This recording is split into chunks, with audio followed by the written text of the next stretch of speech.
Alright, you guys, so this is going to be like a multi-part series in these videos. So this is going to be part one. Hey, how y'all doing? It's your girl Emma, back at it again with another video. So as you can see, I'm not in my normal domain. I am actually at the hospital right now. This is day 3. So I'm going to go ahead and start at basically the beginning of how I ended up here. So last Wednesday night, I lost my mucus plug, which if you're pregnant or have had babies before, then you may or may not understand that. But for my male viewers and for my children viewers, I'm really not going to get into it. If you really want to know, then by all means go ahead and search it. But I'm not going to be the one to do that just for different reasons or whatever. However, so I lost my mucus plug last Wednesday night. Then Thursday afternoon, I had a doctor's appointment, which was my regular checkup. I would have been 30 weeks, 6 days last Thursday. When I went into my doctor's appointment, everything seemed fine. After losing my mucus plug, I did have some very, very, very mild contractions. Nothing that was concerning, like to the point where I didn't even feel them unless I was touching my stomach to feel them. They didn't feel too close together, so I didn't worry about it. So my 31-week appointment, or my 31-week appointment, me and my doctor kind of just discussed everything that we had been discussing, basically. Going over, I didn't actually tell him that I had lost my mucus plugs. I didn't think it was a big deal because I know that your mucus plug can regenerate, so I didn't really think nothing of it. But I was talking to him, and basically he said that, we'll just watch it from here on out. Our plan is still between 36 to 37 weeks to induce because of my toxemia and chronic hypertension. So yeah. So toxemia is preeclampsia. It's just the medical term for preeclampsia. With toxemia, it basically means that you can have one or more of a list of symptoms. I had it with our first daughter. I was induced with her. That's a whole nother video that I still have not done, but I will be doing soon, I promise. Once I finish this series, I'll get into that.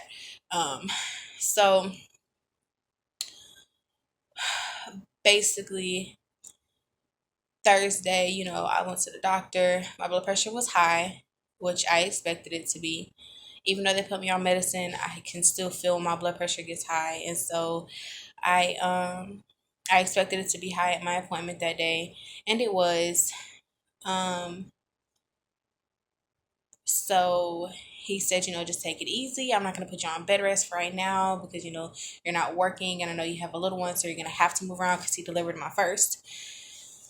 You're going to have to move around. So for right now, just try and take it easy. Make sure you're resting, like you're in those last few weeks. We just want you to be healthy, this, and the other.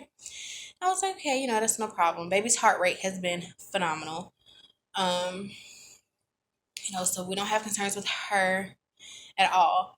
It was just my blood pressure on top of like seeing spots randomly and dizziness on top of reoccurring headaches that sometimes progress into migraines and that sometimes just don't progress. They're just there, stick around.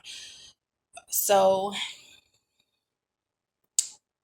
that day, my contractions were still very mild. I barely felt them. I wasn't really having so many problems, normal. I'm 30 weeks, 31 weeks, almost pregnant, and my back hurts.